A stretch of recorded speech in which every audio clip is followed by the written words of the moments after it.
comes to mask wearing, there are a lot of conflicting opinions on social media. That's why the Verify team is here to get you the facts from the vetted experts.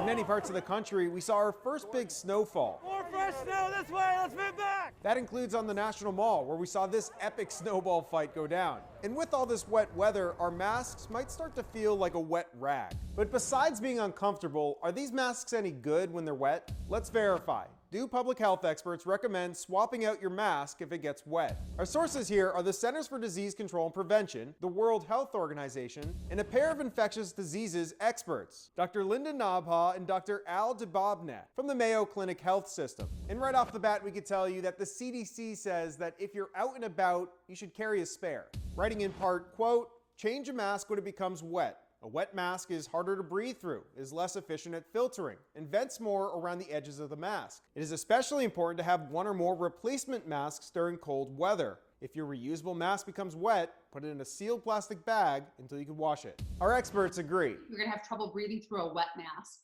Number two, it can be a harbor, it can harbor bacteria and fungus. And number three, it may not work as well if it's wet. If you have a paper bag that you use for groceries, if you get that bag wet, it's not going to hold as many groceries.